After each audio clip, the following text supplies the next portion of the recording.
Good morning, everyone. I am Saurabh Paliwal from Biocon's Investor Relations team, and I would like to welcome you to Biocon's earnings call for the first quarter ended June 30th, 2023. I would like to indicate that all the participants will be in the listen-only mode, and there'll be an opportunity to ask questions after the opening remarks conclude. Should you need to ask a question, please raise your hand under the Reactions tab in your Zoom application. We will call out your name and unmute your line to enable you to ask a question. While asking, please begin with your name and your organization. Please note that the chat box is disabled, but you can raise any technical concerns by sending us an email to investor.relations@biocon.com. I would also like to bring to your attention that this conference call is being recorded. The recording will be available on our website within a day, and the transcript will be made available subsequently. Today, to discuss this quarter's business performance, as well as the future outlook for the company, we have Dr. Kiran Mazumdar-Shaw, our Executive Chairperson, and other senior leaders from different businesses, including Biocon Generics, Biocon Biologics, and Syngene. I would like to also take this opportunity to remind everyone related to the safe harbor for this call. Comments made during this call may be forward-looking in nature, based on management's current beliefs and expectations. They must be viewed in relation to the risks that our business faces that could cause our future results, performance, or achievements to differ significantly from what is expressed or implied by such forward-looking statements. After the end of this call, if you need any further information or clarifications, please do get in touch with us. With this, I would like to turn the call over to our chairperson for her opening remarks. Over to you, Kiran. Thank you, Saurabh. Good morning, everyone. I welcome you to this earnings call for Q1 of FY24. And let me start by saying that the Biocon Group has started fiscal year 2024 with a strong revenue-driven first quarter across all our businesses. Before I dive into financials and business performance, I want to reiterate our commitment to delivering on Biocon's mission of enabling global health equity through affordable access to essential and life-saving therapeutics. We engage on this mission primarily through the three principal business growth pillars of our enterprise model: Biocon Generics, Biocon Biologics, and Syngene. While each of these pillars are at different stages of business maturity, we are very carefully and deliberately planning, building, and executing on strategies to ensure that each pillar is well positioned for differentiated and competitive growth to build true global leadership in the years ahead. As we do this, we keep at the forefront of our commitment to our four principal stakeholder groups: the patients we seek to serve, our people whose talent and capability aim to deliver our products and services, our investors for whom we strive to repay their risk and patience with superior returns, and our business partners who support and collaborate with us to achieve our mission. Let me now begin the business review and turn to our three pillars, the first being Biocon Generics. In line with our business priorities, our generics business continues to focus on growing its product pipeline, creating and capturing value through vertical integration, with a clear focus on innovation and digital transformation. Building on its widely recognized strengths in fermentation-based products, we are adding capacities and capabilities in new growth areas such as peptides, high-potent drugs, and injectables. We will also continue to direct our efforts towards forging strategic partnerships to accelerate our expansion into key global markets. I would now like to turn to Biocon Biologics, which is the next and biggest growth pillar for Biocon. We are building a unique, fully integrated global biosimilars platform, driven by the depth and breadth of our portfolio, R&D excellence, cost-effective manufacturing, global quality standards, flexible supply chains, and growing global commercial muscle. We have embarked on a transformational journey with the acquisition of Viatris's Biosimilars business. To remind you, this strategic acquisition creates a unique, fully integrated lab-to-market and globally scaled biosimilars enterprise. It is well positioned to compete in the exponentially growing biosimilars market. In a recent market review by McKinsey, the global biosimilars market is predicted to quadruple by 2030, benefiting from more than $200 billion, I repeat, $200 billion of originator biologics losing exclusivity. In its new fully integrated form, with 8 in the market and 12 pipeline products, totaling to a portfolio of 20 assets, Biocon Biologics has become a truly global player and is well positioned to fully capitalize on the enormous future opportunity. Having closed the acquisition in November last year, fiscal 2024 will see us complete the operational and organizational integration of Viatris's biosimilars business into Biocon Biologics, establishing the foundation of our fully integrated global biosimilars model. I'm pleased to report that we are making good progress against our plan, and I would like to provide you with some key updates. To ensure business continuity, we had entered into a transition services agreement with Viatris to provide ongoing operational services for a period of 2 years to complete the integration in a phased manner. I'm happy to report that we are tracking well ahead of this plan. On July 1st, 2023, we successfully integrated over 70 countries and emerging markets into Biocon Biologics. This successful integration, coupled with a strong leadership team, gives us the confidence to accelerate the transition of North America and Europe. And I can report that we will integrate all markets into Biocon Biologics before the end of this fiscal. Coming to Syngene, the third growth pillar for Biocon. With almost 30 years of experience, Syngene provides end-to-end therapeutic discovery capabilities, including differentiated research technologies and platforms across many disciplines, disease areas, and therapeutic modalities. Its extensive and experience and deep expertise have made it a trusted partner to many leading multinational startups and medium-sized enterprises, as well as non-profit institutions and academic institutions. With an established track record in discovery, research, and development for small and large molecules, Syngene is now building its capabilities in commercial manufacturing, offering clients a one-stop shop capability from drug discovery to commercial manufacturing for clients and more balanced model for investors. In fact, Syngene is now the premier and leading company offering biologics manufacturing capabilities. Now, coming to our full FY23 integrated report.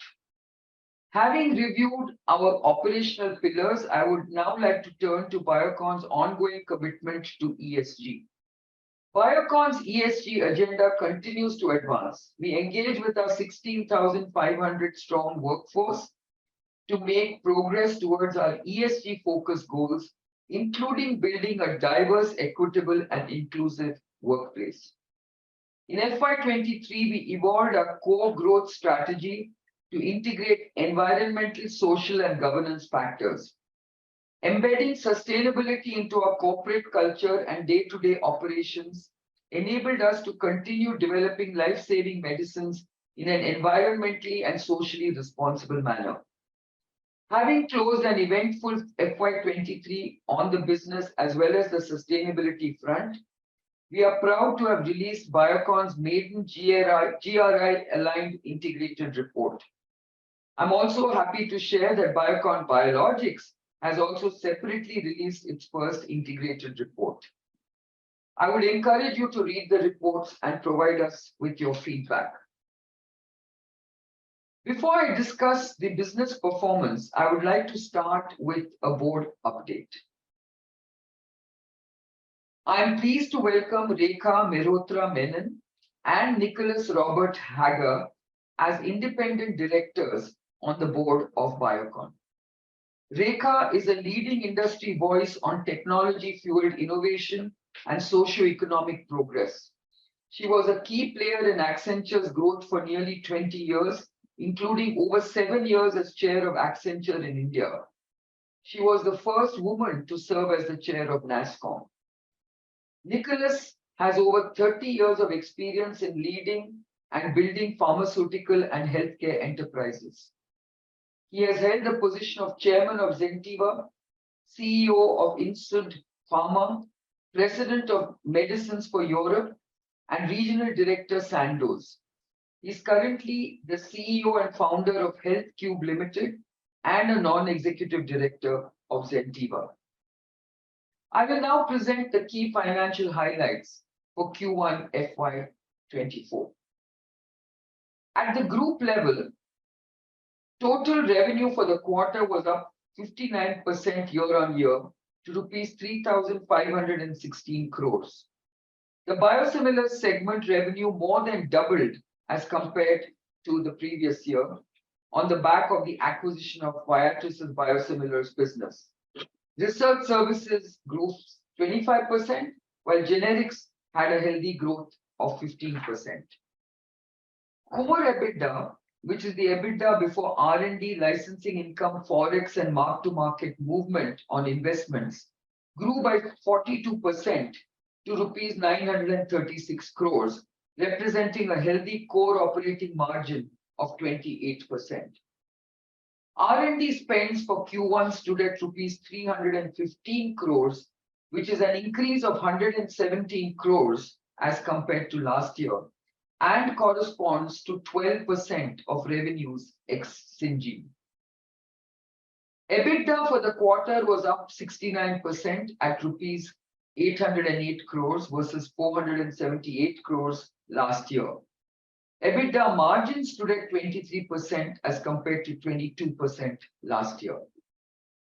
Depreciation, amortization, and interest increased by rupees 353 crores over last year. This is primarily related to the Biosimilars business acquisition cost. Consequently, profit before tax and exceptional items stood at 184 crores, and net profit for the quarter stood at rupees 101 crores. I will now discuss the business performance in a segmental manner, and I will start with generics. The generics segment reported an operating revenue of rupees 700 crores for the quarter, a growth of 15% over the same period last fiscal. Profit before tax for the quarter stood at 64 crores with a PBT margin at 9%.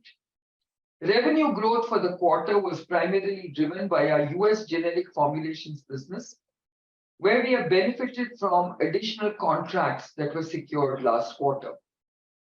There were also new product launches in key ex-US markets, and on the API side, we continue to see traction with our immunosuppressant APIs portfolio.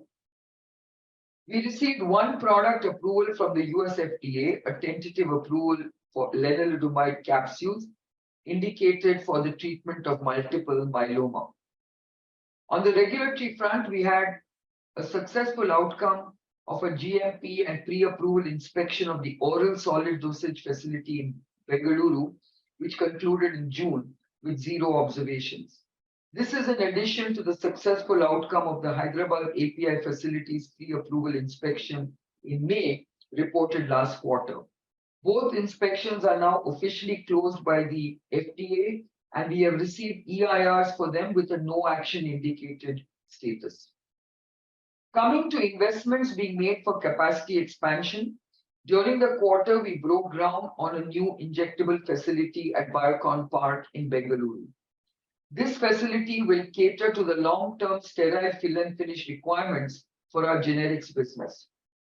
Work has also commenced on the expansion of our peptide and fermentation capacity expansion in Bengaluru. These expansions are expected to be completed over the next 2 years. Now coming to biosimilars. First of all, I'm pleased to report that the market share performance of our key commercial products has significantly improved across key markets. This positions us well as we complete the transition and build on the positive momentum. Looking first at the US market, we continue to see increasing demand for one of our key commercial products, Semglee, our branded biosimilars insulin glargine, and unbranded biosimilar insulin glargine, translating to a market share of 12% in June versus 8% last year. The higher NRX or new prescription shares of over 15% demonstrate strong ongoing adoption of our product. We continue to add significant new customers in the US with exclusive status for our insulin glargine, which includes a large managed care network from July 2023 and more recently another large payer effective January 2024. Ogivri, our biosimilar trastuzumab in the US, has also steadily increased market share to 11% in June versus 9% last year, with growth coming from new customer contracts. Fulphila, our biosimilar pegfilgrastim, continues to gain market share in the US, capturing 16% share against 8% last year. The weekly market share in July has crossed 19%. It is now the biosimilar market leader, demonstrating physician and payer confidence. We launched Hulio, our biosimilar adalimumab, in the US on 1st July, representing a key milestone for the business. The US adalimumab market comprises several channels, including commercial, Medicare, Medicaid, Veterans Affairs, Department of Defense, and many more, with each requiring different strategies for success. Biosimilar uptake for adalimumab has been more gradual than expected across the industry. Our dual pricing strategy is expected to enable Biocon Biologics to participate in all these segments, and we are in active discussion with relevant stakeholders. On the European front, we continue to see strong demand for our products in major markets. Our adalimumab garnered market share of over 18% and 10% in Germany and France, respectively. We have also seen a strong uptake of Abevmy, or our biosimilar bevacizumab, in Europe, with market share at 5% in May versus 1% last year. Biocon Biologics emerging markets business continues to see strong uptake of our flagship products, recombinant human insulin, insulin glargine, and trastuzumab. The integration of 70 countries from Viatris's biosimilar business allows us to expand our reach and portfolio within emerging markets. Now coming to financials, these increases in market share and the consolidation of the Viatris biosimilar revenues have led to Q1 revenues doubling over last year.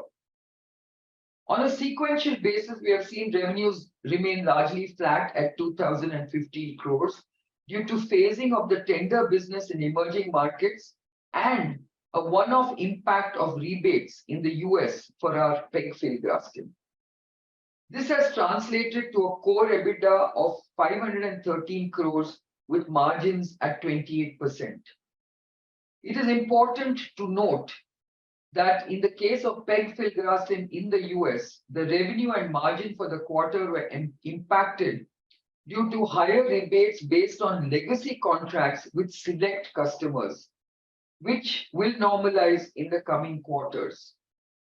Post-transition, by the end of this fiscal, core EBITDA margins are expected to return to the mid-30s. EBITDA margin, consequently, for the quarter was at 23%, with R&D investments at 13% of revenues.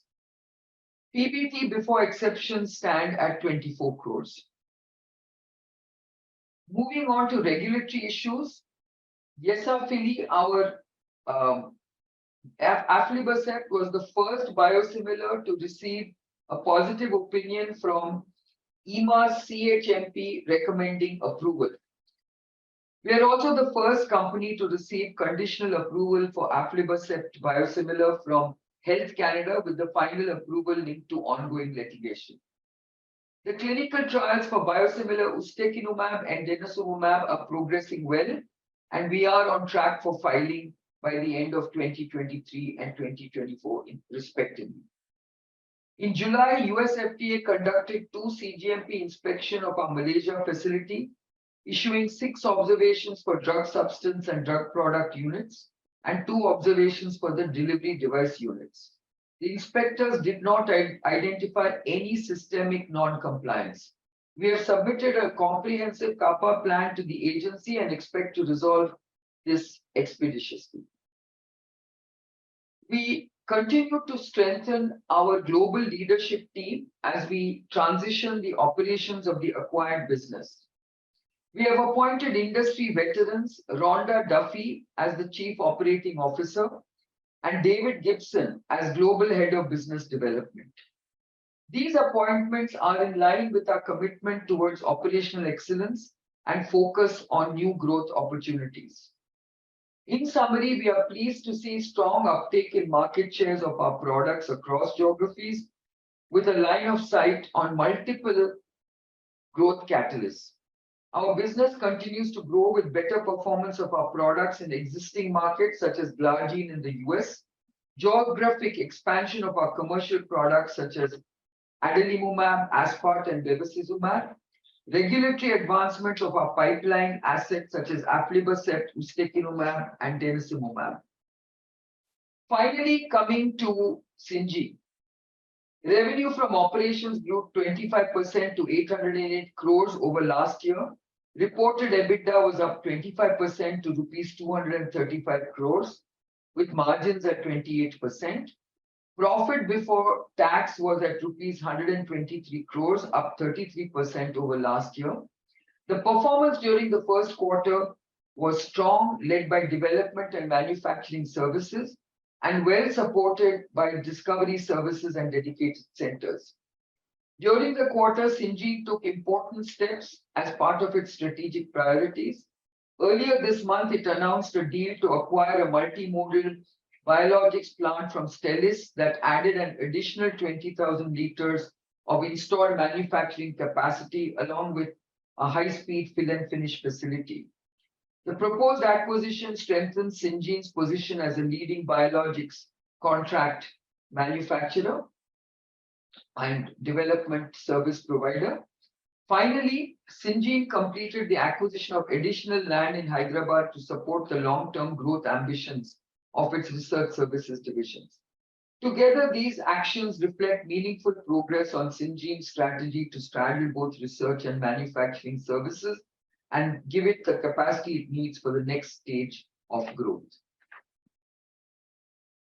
In conclusion, I believe the Biocon group of companies has delivered a strong business performance this quarter, essentially a very robust revenue-led performance, and established clear pathways for exciting new growth inflections. Building on their shared heritage in Biocon's manufacturing and scientific excellence, Biocon Biologics, Biocon Generics, and Syngene are now emerging as uniquely differentiated world-class players in the global biotechnology products and services markets. I firmly believe that these are very exciting times for the Biocon group, and I look forward to reporting our progress in the coming quarters. With this, I would like to open the floor to questions. Thank you. Thank you, Kiran. Ladies and gentlemen, to ask a question, please click on the raise hand icon at the bottom of the Zoom application. We will call out your name once we see a queue assembled. We'll start with the first question from Damayanti Kerai from HSBC. Please go ahead. Hello. Hi. Good morning. My first question is understanding the pricing environment for biosimilars a bit better. So ma'am mentioned about Fulphila seeing impact of higher rebates during the quarter. But can you talk a bit about how we are seeing pricing for other biosimilars, say Simgly or Gabri? Because in terms of prescription, we have seen pickup in all the products. But when I compare the reported sales, excluding licensing income, we have seen sequential moderation. So I want to understand the pricing part better. Matt, Shreyas, over to you. Thanks, Sure, Kiran. Shweta. Why don't you start and then I can jump in after you're done. Go ahead, Matt. Yeah, so the pricing that we're seeing in discount trends, they're not been uniform. So when you think about your medical side or your pharmacy benefit side, they vary by product and therapeutic area and by channel. And there's difference is in between each one of those. So taking a similarity that you would see in one product and comparing to another does not necessarily translate. And so I think what Kiran had said in the beginning, particularly around pegfilgrastim, there is a change in how we're looking at the rebates that were legacy. And what we're seeing on the other products, we are seeing very active growth and good growth in those other channels like Simgly, trastuzumab, et cetera, et cetera. So specifically on insulin, what we have been hearing, I guess there has been a lot of focus on lowering the prices from all the stakeholders in the industry. So from Simgly's perspective, did you see any such pricing pressure coming in? So I believe you're talking about the WACs that are changing in 1/1 of 24. So as we're seeing it right now, no, there's not that pressure. And remember on the Simgly, particularly, there's two channels. You have your branded and your unbranded, and we're playing in both of those. So there's a mixed variation on those rebates between low WAC and high WAC, but the mix continues to be in a positive manner that we're seeing with our insulin glargine and Simgly.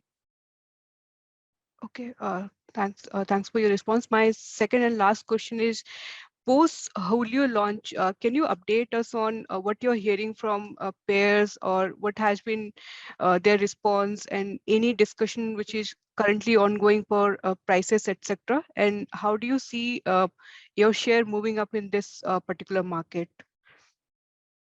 Thank you very much for the question. These are very, very early days, and the payers landscape still developing. I think what's important that you've seen in early announcements, let me remind you, the overall size of the pie is extremely large with the multiple opportunities we have, and then the coexisting of multiple players. So just these early announcements that you've seen come out on the commercial side, and as Kiran said in her open remarks, there's multiple channels. Not only do you have commercial, but you have Medicaid, you have Medicare, you have government, you have GPOs, you have IDNs. So these multiple channels allow us to continue to participate in many aspects as this market is continued to develop, which is slower. The overall market has seen the payers taking their time. But I think what's important to remember, the attributes of our products and our relationships in Salesforce. We're very strong with our product and our 2-click Julio product, which lots of our feedback from payers as well as physicians like. We do have a strong Salesforce. We are supporting hub services and patient services.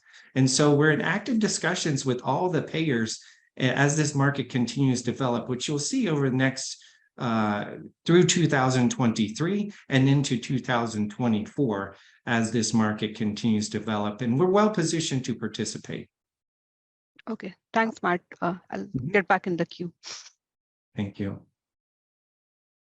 Thanks, Damayanti. We'll take the next question from Harith Ahmed from Avendus Spark. Please go ahead. Hi, good morning. Hope I'm audible. Yes. Thanks for the opportunity. My first question is on the core EBITDA margins that you've disclosed for Biocon Biologics. It's at 28% this quarter, and I see that it was around 39% last quarter. So there's a sharp decline, and you called out the timing of some tender business supplies in EMs and higher rebates for pegfilgrastim. But if you can quantify this impact of these, that'll be helpful because it's a fairly sharp decline. Yes, I think Shreyas, you should explain this. Yeah, thanks, Kiran. Thanks, Harit, for that question. As Kiran said in our opening remarks, we've seen strong growth in our products overall in North America, all our products, and we've shown the year-on-year growths that we've had. So clearly, the business is trending in the right direction, and our market shares are growing. We've had a situation with one product where we've had these managed care customer where the legacy Viatris contracts that we had a higher rebate which was offered to select customers. Now, that was in the region of around $15 million. That has been since reset. And most of those resets happened beginning of this current quarter, which is starting July. So what we are seeing from here on is that we expect these to basically recover over the coming quarters, and we see business recovering to normal margins over the course of these as we take these contracts again. Important to note, Harit, is that July onwards, we've seen pegfilgrastim market share grow to 19%, and we are now the largest biosimilar pegfilgrastim or the largest pegfilgrastim in the US market. So clearly that is a good recovery from where we are, and we expect this to get better over the coming quarters.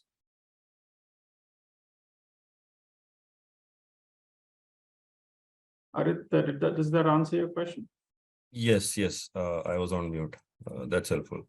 My second question, if you can share the breakup between regulated markets and emerging markets for Biocon Biologics revenues for the quarter. Sure, that breakdown we can offer. Chini, do you have that breakdown overall between advanced markets and in the past, Harit, we've given a guidance that it's been roughly around that 70-30 mark. I can share. Chini, what's the breakdown for this? We can share with her. Harit, morning. It's 75% advanced markets, 25% emerging markets. Okay, and a follow-up, the licensing income that you booked for the quarter, that is related to the regulated market geography or the emerging market segment? And one more question around the licensing income. This figure of 167 crores, this income pertains to deals that were signed during the quarter, or these are deals that we've partnered in the past and the revenue booking is happening now? Yeah, as we said, even in previous quarters, we've had this discussion. In licensing and out licensing is a part of our business, and we will see this as we decide on our portfolio, and we will in license product, and you will see that happen in a particular quarter, and you will see out licensing of certain assets that we may not see particularly wanting to develop or in a particular geography, and we will see that happen across a certain quarter. We saw some of that happening this quarter, and that was the recognition of that 167 that you talked about. So you will see this happen in a particular quarter, may not necessarily happen in every quarter. As these opportunities mature, or we make a strategic decision on what and how we want to pursue our portfolio, you will see these occurring over and around every quarter. And it's a mix of emerging markets and regulated markets. That's the way to look at the number. Yeah, I mean, it could be emerging markets, it could be an advanced market, depending on how we are looking to license the portfolio and commercialize it going forward. All right. Thanks, Shreyas. That's all from my side. Thanks, Harit. We'll take the next question of Surya Patra from Phillip Capital. Please go ahead. Yeah, thanks for this opportunity. So first, a clarification about this 15 million charge relating to the pegfilgrastim. So is it fair to believe that this is a charge because of the new contract and relating to the next 12-month period? And depending upon the pricing situation and the rebate situation and competition, a similar charge on the product could come in the subsequent period or subsequent contract. That is one. And also whether this kind of enhanced rebate and charge can come relating to other product like Herceptin and all that. Okay, let me respond to you, Surya, on this. I think what we had clarified even in the opening remarks and now, this is about the past. So there are legacy contracts that were signed in the past as Beatrice is running the business today. And what we realized is that certain select customers in the managed care segment had been offered higher rebates. So this is for business that is in the past. And those rebates are then passed on, or discounts are passed on as they book the revenues. And those had to be reset. What we've done now is we've reset these contracts. So going forward, that's why you will not see those things come in. And hence we are saying that in the coming quarters, these things will get better. Big part of this has changed starting July 1. And hence we are seeing these improve right away. Okay. Does that clarify that part, Surya? Yes, certainly, sir. But it will not be related, means we will not see any kind of charge like this relating to other products. We are not aware of any charge at this point on any other product. This is related to pegfilgrastim, and we've corrected that charge and reset those contracts. And going forward, we will be seeing those margins coming back to normals. Okay. Now, sir, just another clarification wanted to have. When we talk about this market share for any product in the US, let's say, so is it the total prescription that is really written, or it is the prescription that is filled? Matt, do you want to respond to Surya's question? Yeah, sorry, Sriyasan, I couldn't really understand the question. I apologize. Let me respond to that, Surya, a little bit, and then see if Matt, you want to add on. Surya, these are the market shares that are reported today for, say, Glargine, since you asked about it. Our market share between the branded and the unbranded products, we have two of them. And that is at a little under 12% today. And that's what we're saying has grown. The new prescriptions are trending at around 15%. So that's a leading indicator of where things are going. And Kiran did mention in her opening remarks that we also have onboarded a large closed door managed care customer. Those numbers don't get necessarily accounted for in the market shares that are reported. And we believe that's also a very strong indicator in terms of how our Glargine will drive growth in the starting from the current quarter moving forward. But Matt, if you want to add anything further to that. No, I think you covered it, Shreyas, and I apologize. I couldn't hear that question. Thank you. No, my question was, so recent studies indicate that the prescription generated or written for any product in the biosimilars are meaningfully different than the prescription filled by the patients actually. So that is why, in terms of the market share, when we are mentioning, so is it based on prescription written or based on prescription filled? I think you're asking about what we can see as current prescriptions and then what's being written new. And if I'm hearing it right, so new prescriptions give you an indication for refills or continued prescriptions in the future. And I think what you're looking at, it particularly in Slimgli or insulin Glargine, if you're looking at the IQVIA data, you're going to see the trends of the prescriptions that are being filled, and then you can look at the new RXs. Normally, the indication of new RXs will give you a good read on how the trends of the prescriptions are going to continue to grow. Now, as Shreya said, when we've won this large closed network in July, those do not report in IQVIA. And that can vary your market share and understanding.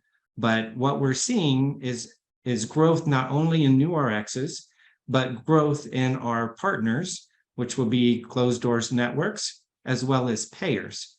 So hopefully that answered your question. If not, I will try again. I Yeah, think, sure. I think Surya, to just simplify it, I think the 12% is the prescriptions filled and the NRXs are prescriptions written. Okay, sure, ma'am. 15% is the trending towards how much extra is being written, and 12% is really indicating how much is filled. Oh, that is really helpful. My third question is relating to the integration thing, what you mentioned in the opening remark, ma'am, about the Viatris acquisition and integration in the US, and that is likely to be complete by second quarter. So what practical changes that we mean by this? Because we know that the marketing arrangement is, or the marketing support we are currently taking from the Viatris for next kind of 1.5 years or so more. So this integration will bring what kind of a benefit, let's say, in US? So maybe Shreyas, you'd like to take that question? Yes, thanks, Kiran. I think Surya, as you know, that we had signed up with Viatris for a 2-year transition services agreement. And as you rightly said, the commercial team that Viatris had is a part of that deal that we had, which will be coming over from Viatris to us.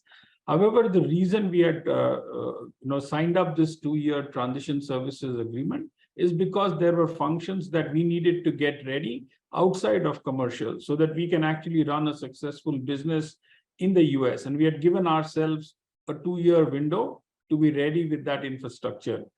Today, we feel confident having moved over 70 markets in the emerging market space.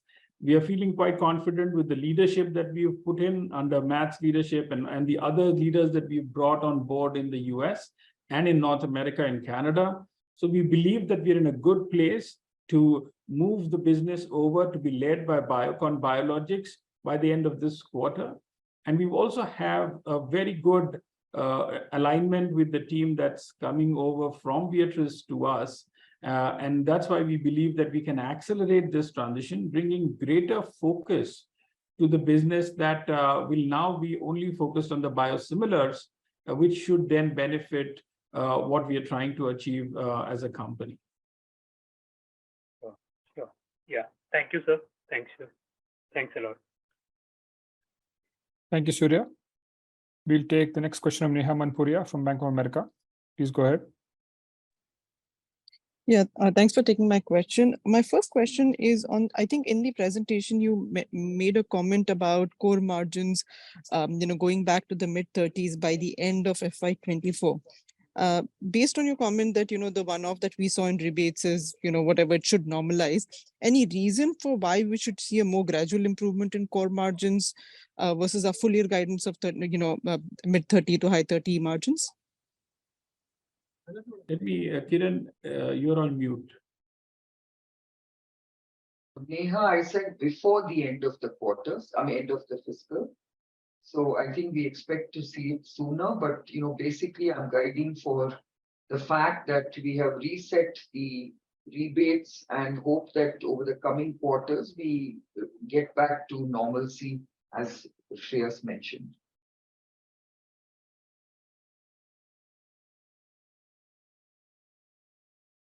Apologies, I was on mute. So, ma'am, just to understand this clearly, we're still holding our mid-30s guidance for FY24, the core margin guidance that we're given for biosimilars. Yes. Understood. And my second question is on Hulio.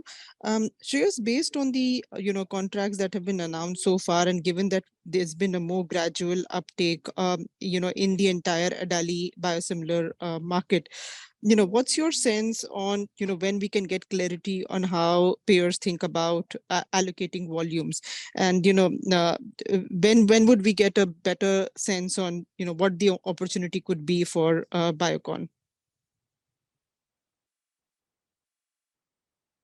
Yeah, thanks, Neha, for that question. And as Matt answered earlier, the opportunity is very sizable. So the Humira opportunity in the US is a very sizable opportunity.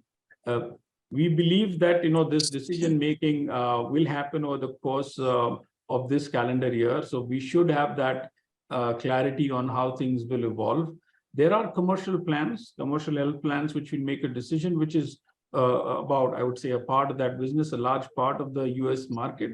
But outside of that, as Matt and Kiran in our opening remarks addressed, that there are several other pieces of the market, which would be the managed care market, the Medicare market. And I think basically, while these decisions will be made during the course of the year, you will see, and we've said this in the past as well, that business will track forward from 23, leading up to 24, and you will see most of these things really consolidate towards 25. I think this is what we've heard from all other industry players as well. And that opportunity remains intact.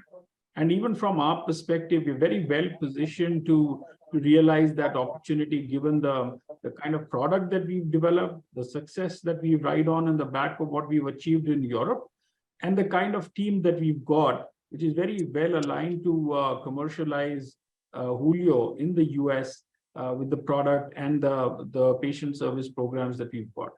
So we feel quite confident in Neha as the decisions get made over the course of the few months ahead of us. And in your assessment, Shreyas, what portion of the market, the commercial contracts that have been announced that we have seen, I assume this would be for the next 12 months. And what portion of the market do you think is already locked in and probably not available for us? So there are two things that I want to draw your attention to, and I'll respond to things separately. One is, if you look at the overall US market, the commercial space is roughly 50% between the large players, and then there are a bunch of other smaller players as well.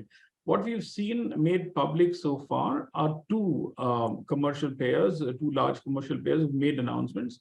And if you notice their announcement, they've said that they continue to look at these as an evolving thing. It's not like this is it, and no one else will be looked at. So we don't see this as a definitive position.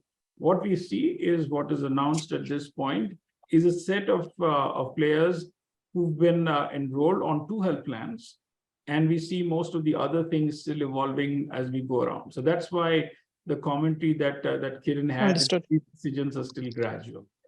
Understood. Thank you so much, Shreyas. Thank you, Neha. We'll take the next question from Shyam Srinivasan from Goldman Sachs. Please go ahead. Good morning, and thank you for taking my question. Just the first one on the sequential run rate for the Biocon biosimilar segment. How should we look at this as we go forward? We were expecting a faster ramp up. I know you talked about the reset in pegfilgrastim as well as the tender business change, but how should we look at it as we move through the quarters? And a related question is just on some of the market shares that we had aspirations for, especially Semglee, both branded and unbranded.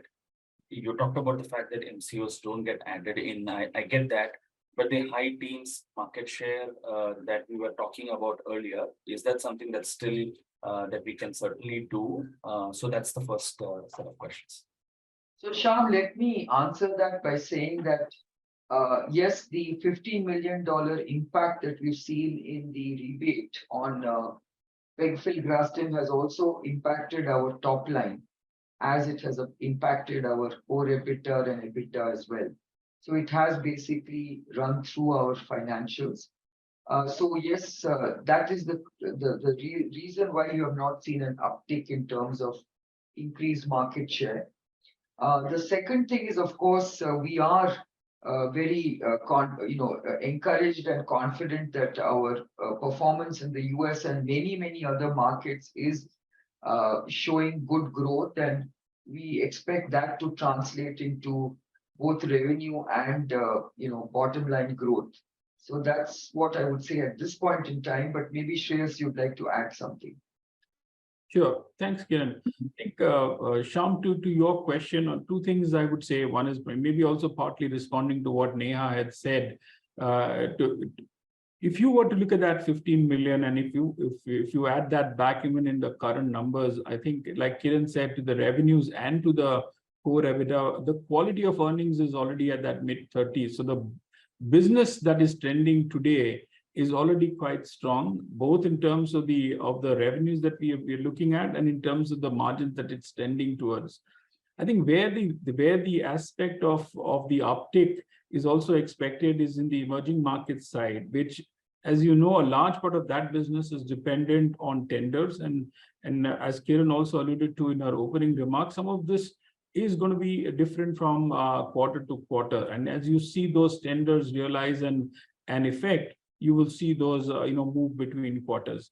But otherwise, the emerging markets business has done well, but the advanced market business has really been driving that growth. And we see that in place. And your second question, which was related to Semglee, I think the closed door managed care market, that customer will certainly add a huge muscle to that number, because that's a single supplier situation, which means there is no other competitor.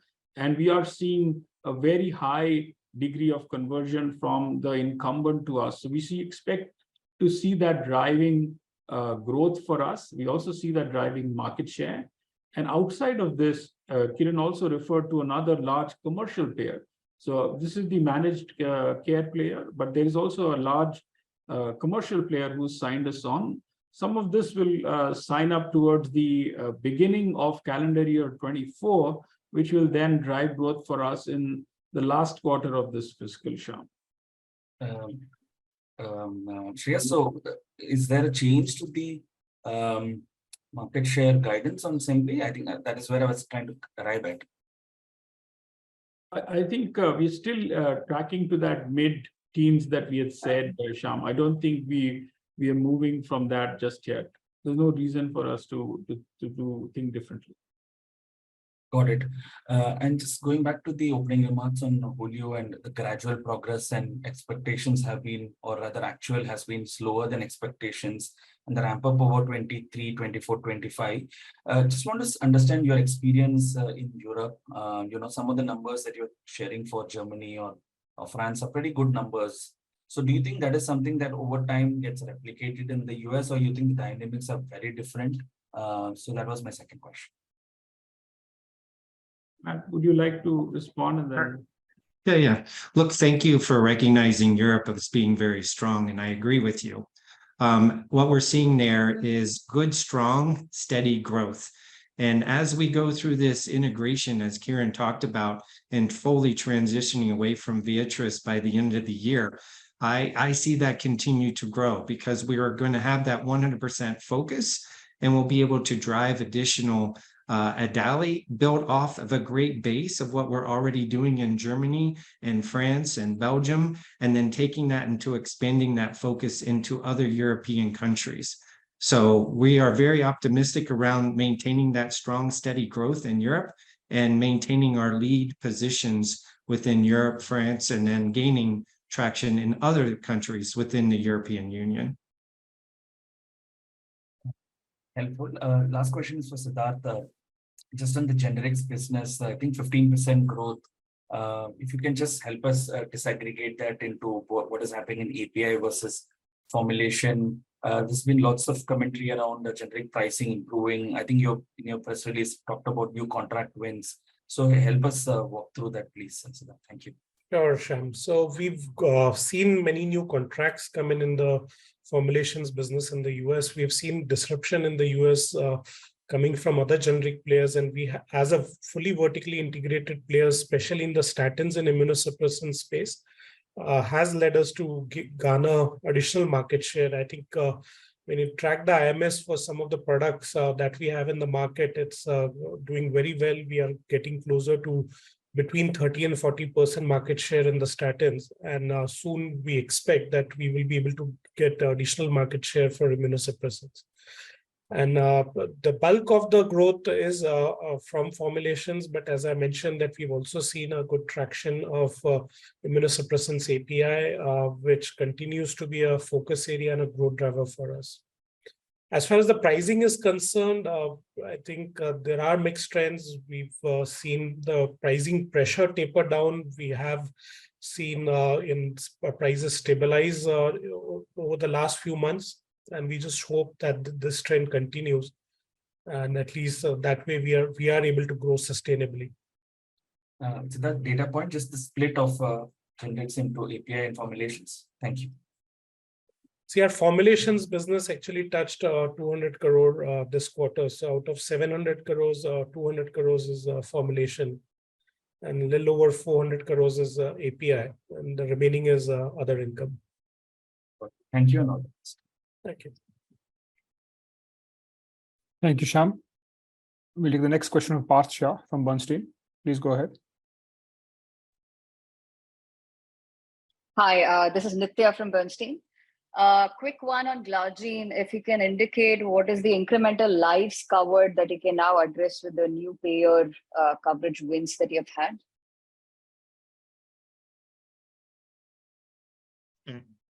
You said, could we talk about the lives? Yes, incremental lives that Yeah. is now being covered with the new payer wins you've had in Glargine. Yeah, as far as these are confidential right now from the standpoint of these closed door and the large payer, I think what we continue to say is that it's really about the market share. Number of lives, because we've seen that one of the closed door, if you're familiar with them, they will do pretty close to 90-95% conversion. And as we get into the latter half of this year, or the last half of our quarter in FY24, this is where the second payer will come on. And we're anticipating there, we will also be exclusive. So we'll start seeing additional pull-through. But the number of lives do vary. That's why I didn't answer it directly. It's really about the revenue and pull-through. And we are exclusive on both of those contracts. So you'll see that pull-through over a period of time. And the closed door will pull through already and continue to grow as we go forward. Not trying to dodge your question, just that lives aren't particularly the indicator. It's really the pull through with market share and are you exclusive on these contracts? Got it. I think I'll wait for whenever you're comfortable talking about the payer. Thank you. Thank you very much. On Hulio, if you can let us know what is the status of your interchangeability study? When are you filing it? When should we expect an approval? BI should lose their exclusivity in July. So will you be ready by then? So I think, Nitya, thanks for that question. Let me respond to that. I think the interchangeability thing we are seeing is something that we are working on that study. We should be in a position to give you more details about when we'll have it. We won't have it in July, since you have a direct question there, but we will have that study in play. And as long as you have that information together, we believe it will work to our advantage. Got it. One last one, if I may. On Aflibercept, I understand there is a litigation that's ongoing between Biocon, Viatris, and Regeneron. Early August was when the closing arguments were supposed to be read. Can you give us an understanding of when you're expecting the judgment to come through? So as you know, we are in an ongoing litigation on that. We feel as that is undergoing right now, there's not a specific date which has been set out, and wouldn't be fair to comment anything further on it.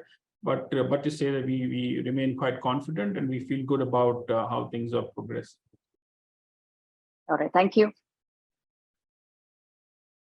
Thank you, Nitya.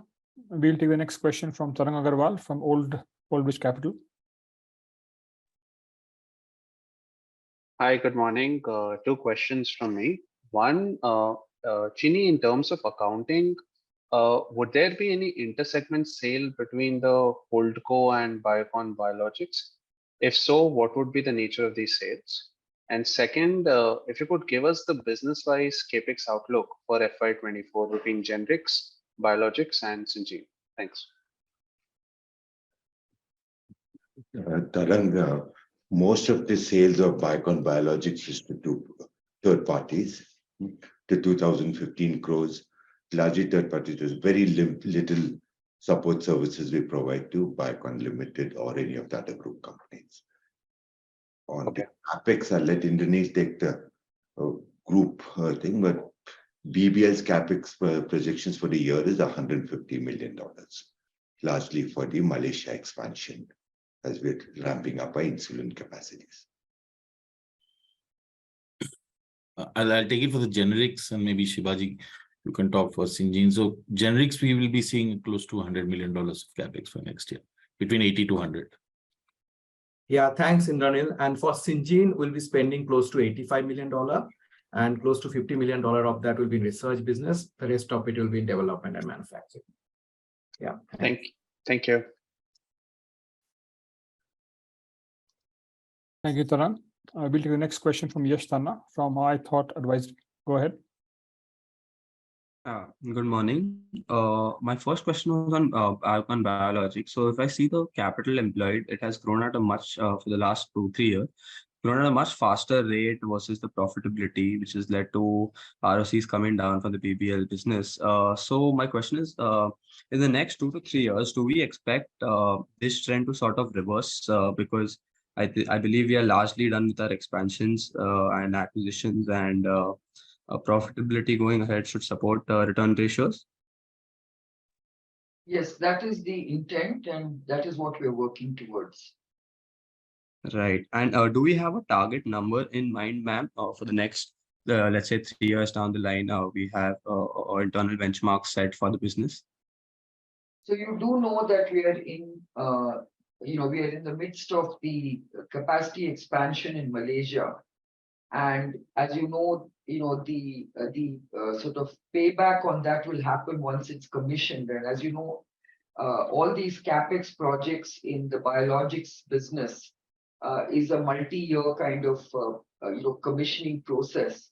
And so obviously we will start seeing the ROC reflected at a much healthier level, probably in about in fiscal year at the end of fiscal year FY25 and beyond. Yeah, got it. That's helpful. On the insulin side, I believe since we are in a position now to offer higher rebates to the pharmacy benefit managers, have we seen any benefit of that? Because the other innovator companies have reduced the prices, right? I've not understood your question, but maybe Shreyas, if you understood it, you could answer it. I think what Yash is referring to is the high WAC and a low WAC dual pricing strategy offers us the opportunity to do that. I'll let Matt respond to it, and then if there's anything more, I'll come back. Matt, would you want to respond to Yash's question? Yeah, sure. So look, it is like I said before, it's a mixed play with the rebates. And look, I just want to say this before we start on just the economics. I mean, we do provide additional value with our products like Semglee or insulin glargine, but we will remain competitive. But the rebates between the high and low based on payer contracts can vary. So as we look at the mix, it's very important how we consider when we bid this process, what's of the branded Semglee and what's of the low WAC insulin glargine. We do see variations, and these variations are by payer or PBM or by customer. So what I would say from a standpoint, we are in good COGS position to maintain and compete with competitors. And also to point out, and lastly, to remember, the WAC piece is just the list price. It's not the net. And so when you see these WACs lowering, there's all kinds of things that can go into this. But in closing, Biocon Biologics maintains a good cost position. And this is why you're seeing that maintained growth and the growth of that profitability. Right, that's helpful. Finally, on the debt side, is there any target number we want to reach by the end of the financial year 24? So we are basically looking at our debt governance and seeing how we can basically align with that, and we will raise funds accordingly. Sure. All right. Thank you and best of luck. Thank you, Yash. We'll take the next question from Masira Wasanawala from FSSA Investment Advisors. Please go ahead. Hi, thanks. Am I audible? Yeah. I wanted to ask a question on the facility inspections in the biosimilars business. So just, Oh, Masira, we can't hear you properly. Can you repeat it? Yeah, I'll come closer to the mic. I wanted to ask about the facility inspections in the biosimilars business. Just maybe could you help us understand why, we're having another round of observations in Malaysia? Do we need to make more investments in people, processes, etc.? And then, yeah, just how are you thinking about this? Yeah, so maybe I'll get our quality head, Michael Cutter, to answer this question. Yeah, thank you very much, Kieran. So, yeah, thank you very much for this question. I think it's a very important question, and I'm sure many people have this. So the inspection that we had was in Malaysia was a routine inspection. We had had our previous inspection some 3 years ago, and we had some observations, 6 observations for the drug substance, the drug product, and the laboratory. So it covered that as a scope. And we had 2 observations for our devices. So there were 2 parts to the inspection. The nature of these observations were not systemic. There was no data integrity. And I think the way that I would characterize these as these observations were they were really demonstrating that we are making good progress in this facility. So there were no upgrades to the facility. In any case, we have the expansion project going on there, which is current thinking with best practices in the industry. So there were no infrastructure changes that we needed to make out of this. These were mostly procedural. They were training of some of our support people. This was the nature of the inspection observations. So to that extent, there was nothing that we intended to do in terms of structural modification to the facility. Does that answer the question okay? Yes, and I mean, the fact that, our launches are getting delayed because we're still waiting for the approvals on these facilities. Is there more that needs to be done to sort of accelerate that? So let me answer that question, Masira. We have actually provided a CAPA plan which has been accepted for those launch, approvals. And of course, there are 2 approvals, as you know. One is for insulin aspart, and the other is for the other one is for bevacizumab. The insulin aspart CAPA plan has already been accepted by US FDA, and we're hoping that that is adequate. But we remain engaged to make sure that this is our understanding. The second thing is, of course, as far as the bevacizumab approval is concerned, that is in India, and that also the CAPA has been given. The CRL response is also about to be given. So hopefully that should also get resolved, hopefully very, very soon. But beyond that, we can't really predict when it will happen. It's up to US FDA to really look at what we have provided them. We're hoping that the inspection in Malaysia will also further strengthen any concerns they have about approving aspart. So that's as best as we can hope for. Thank you for that, Kieran. I think it summed it up very well. Masira, is that okay for you? Yeah, that answers my question. And just one more question. What is our net debt today, or as of the latest quarter? For the full company, Siddharth? Can I answer that? Yeah, please go ahead. Yeah, so excluding the structured investments, we are at 1.2 billion net debt.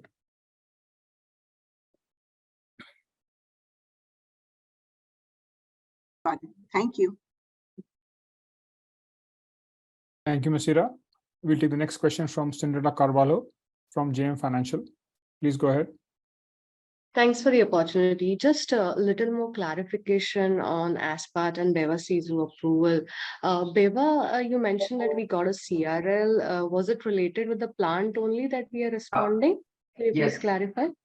Yes. It was actually because of the facility in Bangalore. There were some, observations. We have basically provided a CAPA plan and a CRL response. So that's what I was referring to. Okay. And in terms of our Beva approval, do you see anything pending from our end apart from the facility? No, there's never been ever any scientific concerns about any of our programs. So as far as CMC and others are concerned, there's never been a question. In recent times, the only observations we've had in a pre-approval inspection is pertaining to the facilities, and that's what we've been addressing. Yeah, and on the aspart approval, do you think we wouldn't require a PAI sort of inspection again followed, or in your mind it's not necessary? Because in my mind it's not necessary, but I just need to clarify the same from you. Well, that's what we also hope. Yeah, that's really helpful. And just to Siddharth, how do we see the generic growth given that you alluded to pricing being more stable in US? How should we expect our overall growth trajectory from the generic side of our business? And we guided for mid-teen growth this fiscal. We would, of course, see a better second half because some of our facilities which were commissioned last year, and we have kind of doing the validation at this time. And we expect additional supplies to start in from these facilities. And these were brownfield capacity expansion, so does not necessarily need FDA to come and inspect as compared to the new greenfield facilities, which requires inspection and adds more time for commercialization. And we also are looking at locking in additional business in the US on our formulation side and launching few new products as we go along. We have already got few approvals, and I think this quarter itself we have 2 new launches that are there. So should we look for a closer to a double-digit growth rather than a mid-teens, like a higher double-digit growth? Is that? Well, that's what we hope for. Quite honestly, it's higher teen. I mean, the higher double-digit. But the visibility that we have as we stand in the 5th month of the fiscal, I think I'm confident on the mid-teens. But of course, we would see what we can do to get to the higher double-digit. Thank you so much, and all the best, team. Thank you. Thank you, Cinderella. We'll take the next question, which Vishal Manchanda from Systematics. Please go ahead.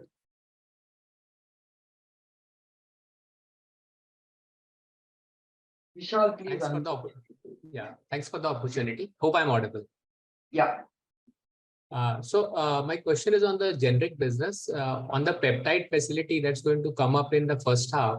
Can you guide how many filings we have on the peptide front, and if possible, the total market that we are addressing through these filings?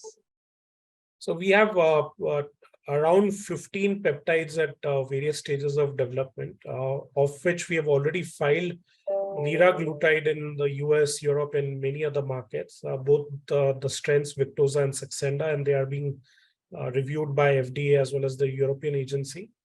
And if you look at the overall peptides opportunity, even though these 15 molecules are addressing diabetes and weight loss and other indications, but just the weight loss and diabetes management market size is expected to be over $100 billion in the next 10 years or so. So we definitely see this being a huge growth driver for the generics business over the next decade or so. So the other filings will follow up. So liraglutide is done, and the others will follow up from here. That's right. Okay. And second, on the immunosuppressant facility, could you guide on the peak sales potential and the investments made there and the facility at Vizag? See, we have invested close to 600 crores in that facility, and we already have a significant capacity in Bangalore. So this was an add-on facility, and we would be looking at locking in more customers, mainly in the emerging markets, where we also see a huge opportunity. But since our capacities were locked in primarily for US and few large markets, we were not able to address these opportunities. And we definitely think that we'll have a much bigger market share in markets like even China, where we are looking at addressing that market in the years to come. But in terms of revenue guidance, I think it'll be difficult to give right now, because we'll of course be selling both the API as well as the formulations, which will be commercializing in these emerging markets. So the Vizag facility also houses a formulation facility? No, the formulations would be done in Bangalore. So we have only one formulations facility for potent molecules. Right. So if you could just give guidance on the peak sales for the Vizag facility, the API business. That's what I said. It will be a little premature to give that. I think we expect the revenues to commence sometime in second half of calendar 24. And we are, of course, in discussions with customers to lock in, and even with regulators where we are going to file from this facility. And I think we'll have a better sense, I would say, sometime next year in terms of the sales. We, of course, have internal numbers, which I don't want to communicate at this stage. Okay. And final one on Aflibercept, whether we are seeking interchangeability on the product. Yes, so Vishal, the Aflibercept product we will be looking forward to that interchangeability. Right, and if interchangeability is granted, you might also be eligible for an exclusivity there. Sorry, didn't understand the question, Vishal. So, will you also be eligible for an exclusivity on Aflibercept, considering that you are first to file? And so the under the regulatory interchangeability guidance itself, the first interchangeable product has an exclusivity of 1 year since that launch. So you will have that as an interchangeable product. You will have an exclusivity to claim interchangeability. Got it. Understood. Thank you. That's all from my side. Thanks, Vishal. The next question is from Nitin Agarwal from DAM Capital. Please go ahead. Hi, thanks. Siddharth, on the generic business, there are significant investments you're making in the plants as well as in the R&D. Now, we're talking about this 15% growth for this year, from a growth revenue perspective. But if you can just do some sort of crystal gazing on how do you see this business over the next 3 to 5 years with the kind of investments we're making, and what's the big picture story on the generic business over here, given the fact that we started out in this business fairly late versus maybe a lot of the other peers? So let me answer your later question first before I come to your second question. So I think in terms of the overall big picture for the years to come, we continue to invest in our fermentation, which has been our core and what we have been doing as a differentiated offering for more than 2 decades. And we are building on to our portfolio and fermentation. So that would continue to be one of our focus areas. The second is peptides. I think the opportunity that peptides offer, I mentioned sometime back that over the next 10 years, we look at almost $100 billion addressable market. And again, this has been, while many companies are attempting peptides, I think this is really about science, cutting edge science. And we think that the capabilities and the experience that we have had in developing molecules like peptides, we do have a good head start, and we'll be able to play in this area very competitively in the years to come. And of course, we are looking at injectables as one of the focus areas where we would continue to forward integrate some of these peptides as well as the fermentation-based APIs into injectables and offer thereby continuity of supply and for vertical integration to our customers. And we will, of course, continue to invest in our synthetic pipeline, both onco as well as non-onco, because whether it's in the statins basket, that we have a leadership position in the statins globally, both in the API and now in formulations in the US. And we would continue to invest selectively also in the synthetic area. Now, combining all the core strategies which I mentioned, we over a period of next 4 to 5 years, on a CAGR basis, I definitely expect a high double-digit growth. So somewhere between, let's say, 17, 18 to 20% kind of growth over a period of 5 years. And so that on fermentation, on the business you highlight peptides, I understand, but on fermentation, barring immunosuppressants, are there any large subsegments you're focusing on? We can become bigger going forward? See, there are two ways to look at it. In the existing capabilities that we have not really worked on any new molecules over the last few years, and then we are working on a handful of molecules. I mean, let me remind you that fermentation universe is not very, very large. So there's still a limited number of molecules. So some of the important molecules which we did not previously develop, we are working on it now. The second aspect is we are also looking at other areas of fermentation, like potent fermentation, which we have never done in the past. There are, there's precision fermentation. So there are other areas of fermentation where we can expand, and we are evaluating where else can we, what else can we do, including things like microbial fermentation. Nice. And last one on this, from an inflection perspective, at what stage do you see the profitability inflection in the business? I think, I mean, of course, when I, dissect our existing business, our fermentation business is quite profitable, but of course, it's being cannibalized by the synthetic products, which have been under pressure for the last few years. Now, from a inflection point, when we, I think the margin expansion should happen again from peptides, both API as well as formulations. And, majority of the profits are going to be driven by few molecules. And I think Copaxone or glatiramer acetate is one drug which we are hoping that we'll be able to get the approval soon. And of course, the liraglutides and all. Now, these blockbuster launches are going to drive the profitability to higher levels. Thanks. And this last one, on what is the debt that is there on the generic business, X of what's sitting in biologics? Well, generics business is cash positive. I think it's almost 1,100-1,200 crores of cash. Actually, it's almost 1,000 crore, and there'll be some dividend paid out immediately after the AGM, but we'll still have 700-800 crores of cash in the system. And so, just Chini, on biologics, what would be the net debt situation right now? It's just above 1.4 billion net. And this is taking the structured debt as equity, or what we recently done?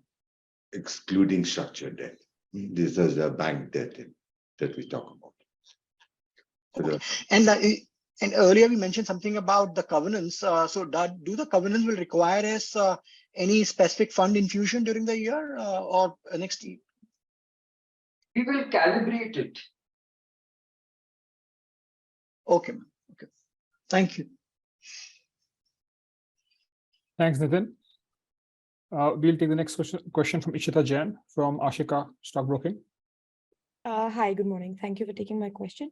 My question is on semaglutide specifically. Novo Nordisk in the earnings commentary mentioned shortage in the molecule, and the demand is pretty strong. So is there a CMO opportunity for us in semaglutide?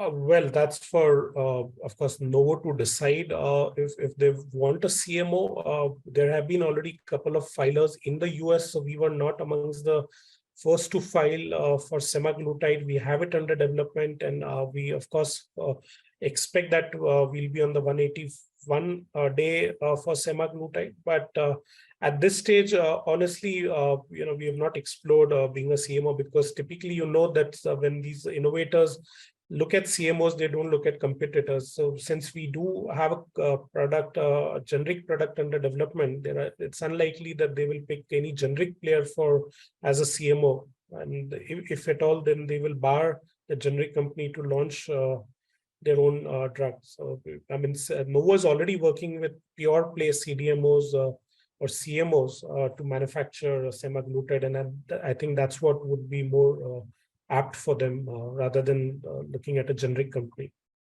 Got it. And can you talk about the strengths we have for semaglutide that we will be filing for? Well, I think it's the science, as I mentioned, that these are complex peptides. To develop, characterize these molecules does require a lot of understanding of these molecules and the amino acids and how you kind of link them and synthesize these molecules, and that's the science. I was asking about the strengths, so I think we will develop both strengths. Oh, sorry. So for the weight loss and the diabetes. Okay. There are three formulations for semaglutide: the Wegovy Ozempic and the Rybelsus, the oral. So we'll be developing all three.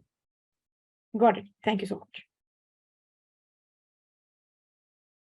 Thank you, Shita. The next question is again from Nithya from Bernstein, a follow-up. Thank you. This is again on semaglutide. So semaglutide, the registered process is a recombinant process, but if you look at during discovery, it was actually done using a synthetic process. And I can fully imagine players trying to figure out a synthetic process because your COGS and operating efficiency is much better. So do you see that as a threat to your cost position? And a broader related question, which is that if I look at tirzepatide, I think it's a synthetic process. I know there are many more peptides in the pipeline, but do you eventually see synthetic routes of synthesis being figured out for most of these, and therefore your fermentation capacity is not really having long-term growth potential? How do you think about it? Contrary to go ahead. Contrary to your perception, actually recombinant processes are more effective and cheaper to produce. Yeah. I think the big question there is the clinical trials that might be needed to establish, the immunogenic, similarity. I think that's why people prefer to go down the synthetic route, but we have capabilities in both. And we will basically go closer to the timeline, decide how do we approach this particular opportunity. So we will have both the products, synthetic as well as recombinant. And I think that's what will be the differentiator compared to other competitors who mostly have only synthetic product. And the regulatory part today, especially in the US, is more driving towards the synthetic than towards recombinant. And as Kiran mentioned, if it's a recombinant product, then you need extensive phase 1, phase 3 kind of trials. And at least phase 1. Phase 1. And COGS, I think Kiran already mentioned that fermentation is lower than synthetic. But when you look at the overall cost of the drug product, it's not a big differentiator in cost, because majority of the cost comes from devices and drug product filling, then only from the API alone. Thank you. Thank you, Nithya. We'll take the next question from Sai Priyanka from MedSphere. Please go ahead. Hello. Good morning, everyone. Thank you for the opportunity. I would like to ask about Esafili. And what were the key points presented in the closing arguments of the BPCI patent dance case between Mylan product and Regeneron? And how might these arguments impact the approval and launch of the Esafili? Thank you. Okay. So let me respond to that question. See, this is there are things on the argument that I won't comment on, which is in the litigation. But I will tell you that that this has been a very different litigation in terms of an expedited request that was made, where we are litigating on a number of patents which are limited, and we will look to see how the interim judgment comes through. As I've responded earlier, there is a guidance date, but we don't know exactly how that will play through. Now, as regards to whether it has an implication on the approval, the answer to that is only for the final approval. The approvability through a conditional approval, like we talked in, Kiran referred to in our opening remarks, where Health Canada has already approved conditional to the outcome of the litigation or the loss of exclusivity, basically. So that is where it does not affect. You've also seen the European authorities recommend the CHMP for approval, and we're looking forward to the FDA do the same. So we look at that conditional approval subject to LOE. Okay, thank you. Thank you, Sai. Ladies and gentlemen, that's the last question for today's call. I thank you for joining us today. If you have any further questions or need clarifications, please do get in touch with us. With this, we'll conclude and have a wonderful rest of the day. Thank you. Thank you.